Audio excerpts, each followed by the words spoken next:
नमस्कार खबरां देश बुलेटिन में तुहाडा स्वागत है। मैं हाँ जसप्रीत कौर ते पहला पेश ने चोणवीआं खबरां।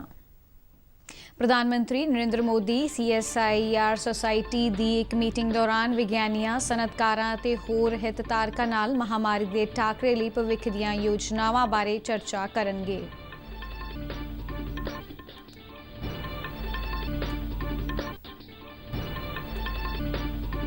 विदेश मंत्रालय ने कहा कि सरकार देश विच कोविड टीकिਆਂ ਦੀ ਉਪਲਬਧਤਾ ਵਧਾਉਣ ਲਈ ਜਿੱਥੇ ਘਰੇਲੂ ਉਤਪਾਦਨ ਵਧਾ ਰਹੀ ਹੈ ਉੱਥੇ ਵਿਦੇਸ਼ਾਂ ਤੋਂ ਵੀ ਟੀਕੇ ਹਾਸਲ ਕਰਨ ਦੇ ਉਪਰਾਲੇ ਜਾਰੀ ਨੇ।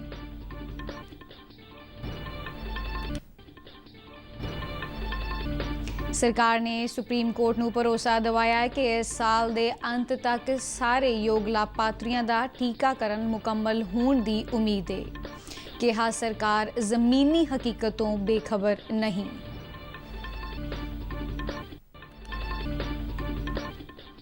देश विच हाड़ी के मौजूदा मंडीकरण सीजन दौरान 411 लाख मीट्रिक टन तो वध कणक खरीदी गई।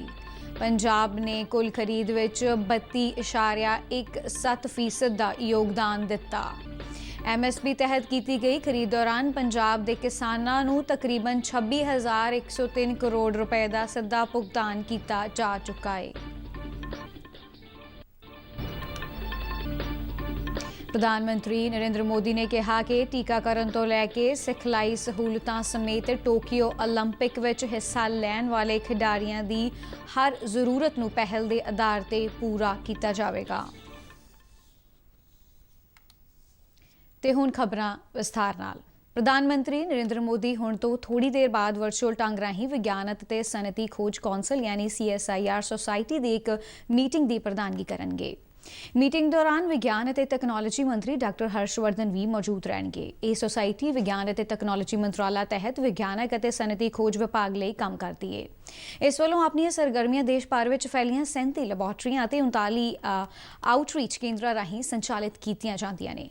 उत्थे विज्ञानी सनअतकार ते विज्ञान मंत्रालय के सीनियर अधिकारी इस सोसाइटी का हिस्सा ने जिसकी हर साल मीटिंग होंदी है। प्रधानमंत्री CSIR के चेयरपर्सन के नाते इस मीटिंग विच प्रधानगी करते हैं। पिछले साल जनवरी के महीने जदों देश में कोविड-19 का पहला मामला दर्ज होया सी उस वेले तो ही CSIR के विज्ञानी लगातार इस महामारी ते ठल पाउण लई अपना योगदान दे रहे हैं। CSIR ने चुनौतियों का डट के मुकाबला किया है। इतिहास में पहली बार इस वालों सारे देश में फैलियां अपनी लैबोरेटरियां की ताकत नूं साझे तौर पर प्रदर्शित किया गया है। कोविड-19 की टेस्टिंग समेत दवाइयां टीकियां PPE किटां हस्पताल लई लोड़ींदे उपकरण मास्क सैनिटाइजर ते कीटाणु मुक्त करने वाली प्रणालियां की गल करिए तां ICMR ने कोविड-19 के खिलाफ लड़ाई में फौरी तौर पर ढुकवे हल मुहैया करवाउण च अपना वडमुला योगदान पाया है।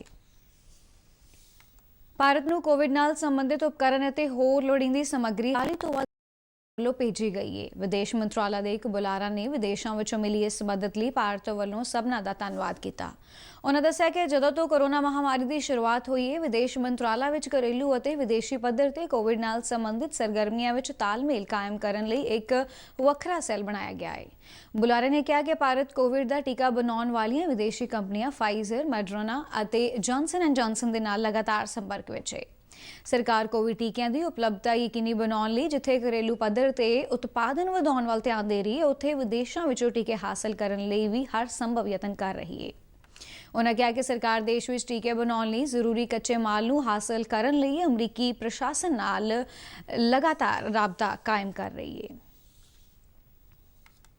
सुप्रीम कोर्ट ने केंद्र सरकार को वैक्सीन कोविशील्ड और स्पुतनिक V समेत सारे कोविड टीकिਆਂ की खरीद संबंधी अंकड़े पेश करने लई कहा है।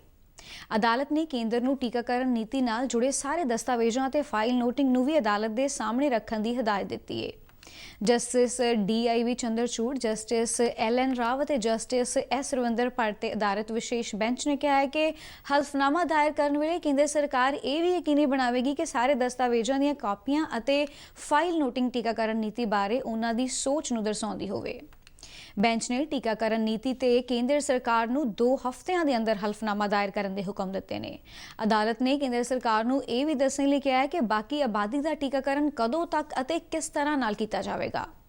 केंद्र ने अपने जवाब में कहा है कि सरकार जमीनी हकीकतों बेखबर नहीं है और इस साल के अंत तक सारे योग्य व्यक्तियों का टीकाकरण मुकम्मल होने की उम्मीद है।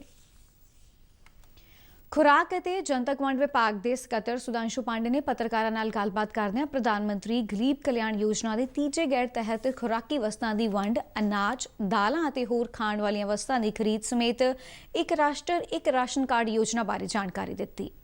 ਆਪਣੇ ਉਦਘਾਟਨੀ ਭਾਸ਼ਣ ਦੌਰਾਨ DFPD ਦੇ ਸਕੱਤਰ ਨੇ ਦੱਸਿਆ ਕਿ ਕਣਕ ਦੀ ਖਰੀਦ ਦਾ ਕੰਮ ਮੌਜੂਦਾ ਹਾੜੀ ਮੰਡੀਕਰਨ ਸੀਜ਼ਨ ਦੌਰਾਨ ਘੱਟੋ-ਘੱਟ ਸਮਰਥਨ ਮੁੱਲ ਅਨੁਸਾਰ ਹਰਿਆਣਾ, ਉੱਤਰ ਪ੍ਰਦੇਸ਼, ਮੱਧ ਪ੍ਰਦੇਸ਼, ਰਾਜਸਥਾਨ, ਹਿਮਾਚਲ ਪ੍ਰਦੇਸ਼, ਦਿੱਲੀ ਅਤੇ ਜੰਮੂ ਕਸ਼ਮੀਰ ਸਮੇਤ ਕੁਝ ਹੋਰਨਾਂ ਸੂਬਿਆਂ ਤੇ ਕੇਂਦਰ ਸ਼ਾਸਿਤ ਪ੍ਰਦੇਸ਼ਾਂ ਵਿੱਚ ਸੁਚੱਜੇ ਢੰਗ ਨਾਲ ਚੱਲ ਰਿਹਾ ਹੈ।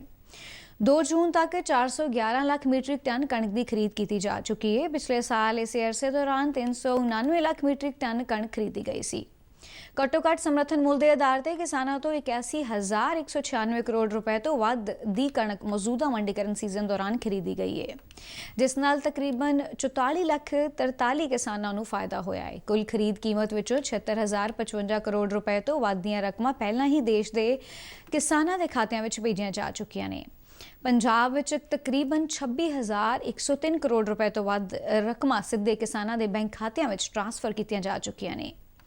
2 ਜੂਨ ਤੱਕ ਕੀਤੀ ਗਈ ਕਣਕ ਦੀ ਕੁੱਲ ਖਰੀਦ ਵਿੱਚ ਪੰਜਾਬ ਨੇ 132 ਲੱਖ ਮੀਟ੍ਰਿਕ ਟਨ ਤੋਂ ਵੱਧ ਦਾ ਯੋਗਦਾਨ ਪਾਇਆ ਹੈ, ਜਿਹੜਾ ਕੁੱਲ ਖਰੀਦ ਦਾ 32.61% ਬਣਦਾ ਹੈ।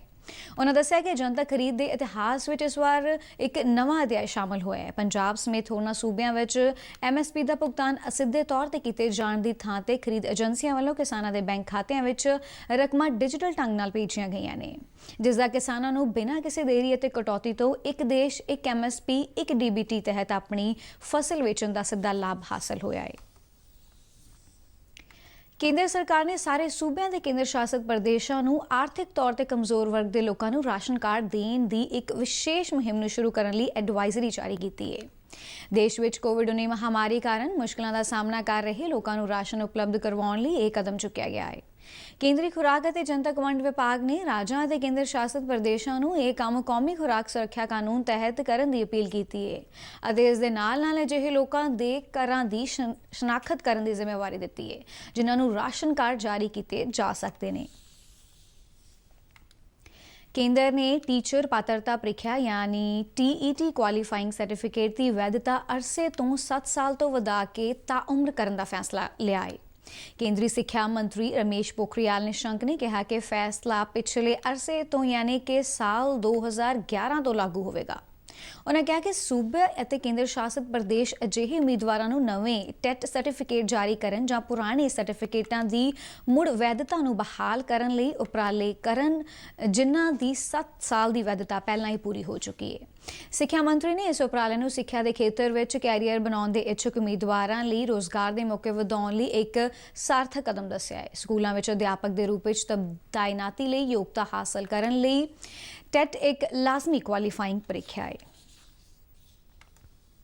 ਪ੍ਰਧਾਨ ਮੰਤਰੀ ਨਰਿੰਦਰ ਮੋਦੀ ਨੇ ਕਿਹਾ ਹੈ ਕਿ ਨੌਜਵਾਨ ਵਰਗ ਦੇਸ਼ ਵਿੱਚ ਖੇਡਾਂ ਦੇ ਮਜ਼ਬੂਤ ਸੱਭਿਆਚਾਰ ਦੀ ਸਿਰਜਣਾ ਕਰ ਰਿਹਾ ਹੈ। ਟੋਕੀਓ ਓਲੰਪਿਕ ਦੀਆਂ ਤਿਆਰੀਆਂ ਦਾ ਜਾਇਜ਼ਾ ਲੈਣ ਲਈ ਬੁਲਾਈ ਗਈ ਇੱਕ ਮੀਟਿੰਗ ਦੀ ਪ੍ਰਧਾਨਗੀ ਕਰਦਿਆਂ ਪ੍ਰਧਾਨ ਮੰਤਰੀ ਮੋਦੀ ਨੇ ਕਿਹਾ ਕਿ 135 ਕਰੋੜ ਭਾਰਤੀਆਂ ਦੀਆਂ ਦੁਆਵਾਂ ਦੇਸ਼ ਦੇ ਉਹਨਾਂ ਨੌਜਵਾਨਾਂ ਨਾਲ ਨੇ ਜਿਹੜੇ ਓਲੰਪਿਕ ਵਿੱਚ ਹਿੱਸਾ ਲੈ ਰਹੇ ਨੇ।